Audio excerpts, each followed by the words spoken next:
Magandang araw mga ka-aerial defense, may ibabahagi na naman ako sa inyo dahil ngayong araw na ito ay may bagay tayong pag-uusapan.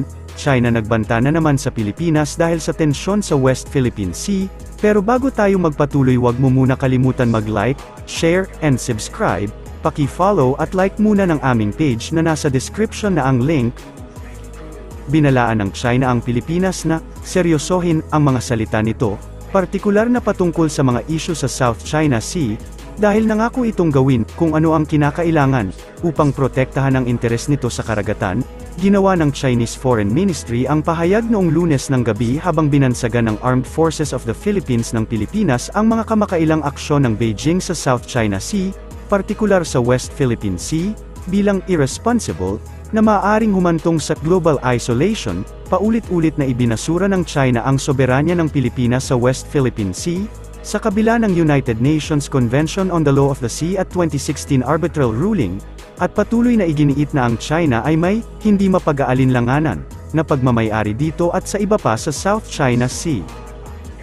Muling hinihimok ng China ang Pilipinas na seryosohin ang mga alalahanin ng China, sabi ng pahayag na inilabas ng Chinese Foreign Ministry na nauugnay sa tagapagsalita nito, habang nanawagan din ito sa huli na itigil ang paggawa ng mga provokasyon at paglikha ng mga kaguluhan sa dagat, at itigil ang walang batayan na pag-atake. Kamakailan, pinalakas ng Pilipinas ang pagsisikap nitong protektahan ang soberanya nito sa West Philippine Sea sa pamamagitan ng pagsasagawa ng patrol at resupply missions, habang ang China ay gumawa ng mas agresibong aksyon, tulad ng pag-install ng mga floating blocker, gayon din ang pagsasagawa ng mga mapanganib na maniobra, laser pointing at water cannon attacks. Sinabi ng China na dapat gawin yun ng Pilipinas, upang maiwasan ang pagsira sa kapayapaan at katatagan sa South China Sea at makapinsala sa mga karaniwang interes ng mga bansa sa rehiyon.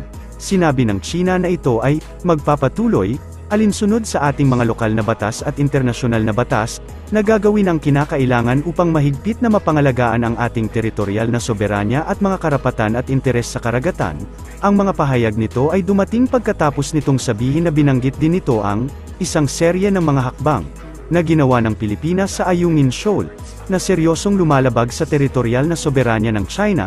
Sinabi ng China na ang Ayungin Shoal ay naging teritoryo ng China mula pa noong sinaunang panahon, at hindi ng Pilipinas, sa mga batayan ng comparative proximity nito sa teritoryo ng Pilipinas.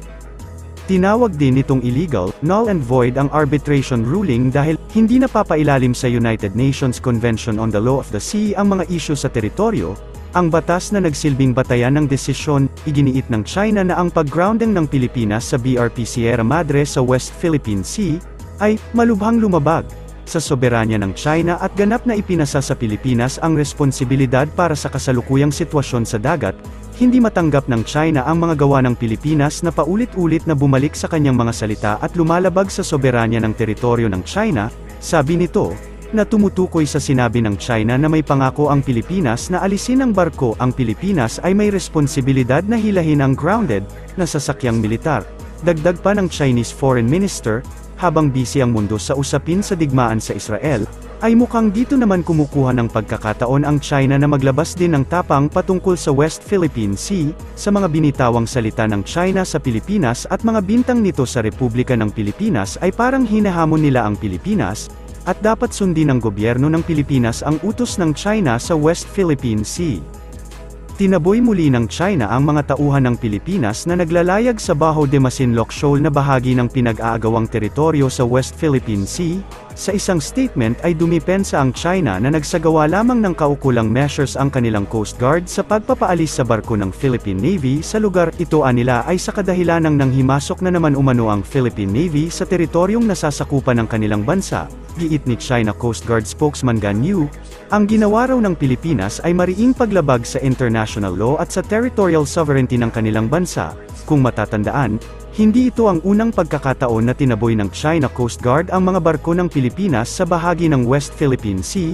Matatandaan din na una nang sinabi ng Philippine Coast Guard na pumasok sa lagoon ng Bajo de Masinloc, matapos nitong tanggalin ang floating barrier na inilagay ng China sa nasabing lugar upang harangan ang mga Pilipinong mangingisda na makapasok doon.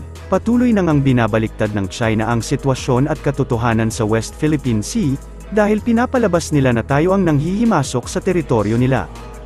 mariin naman itinanggi ng Armed Forces of the Philippines ang naging pahayag ng China hinhil sa umano'y pagpaalis nito sa barko ng Philippine Navy sa bahagi ng Bajo de Masinloc Shoal. Ito nga ay matapos ang inilabas na statement ni China Coast Guard spokesman Gan Liu, kung saan sinabi nito na tinaboy daw ng kanilang Coast Guard ang barko ng Philippine Navy, na naglalayag sa nasabing lugar nang dahil sa naging paglabag daw nito sa international law at sa territorial sovereignty ng kanilang bansa.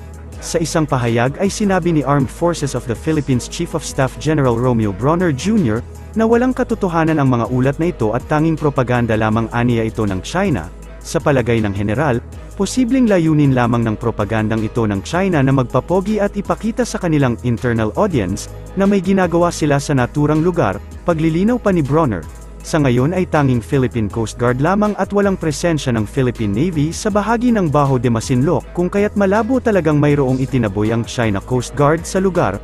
Samantala, kasabay nito ay iginiit naman ng hepe ng Sandatahang Lakas ng Pilipinas na anuman ang mangyari ay hindi nito pahihintulutan na palayasin ng China ang presensya ng ating bansa sa lugar, sapagkat ito ay nasasakupan ng Exclusive Economic Zone ng Pilipinas, at karapatan aniya ng mga Pilipinong mangingisda na magtungo at pumalaot sa nasabing lugar.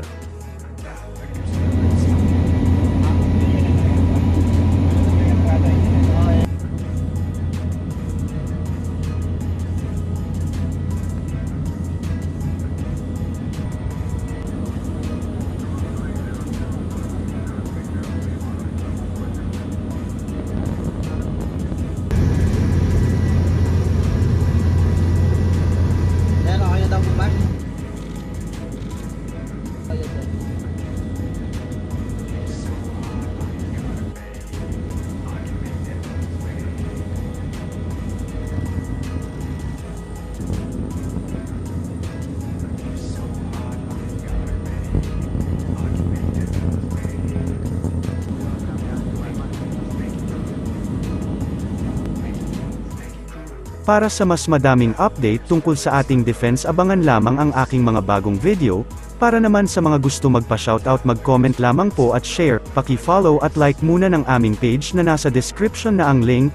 Pwede ka ring manalo ng pera or load dito kapag ikaw ay naging top fan nito at napili. Huwag mo na rin kalimutan mag-like, share, and subscribe. Pindutin mo na rin ang bell para updated kayo sa aking mga video. Maraming salamat po.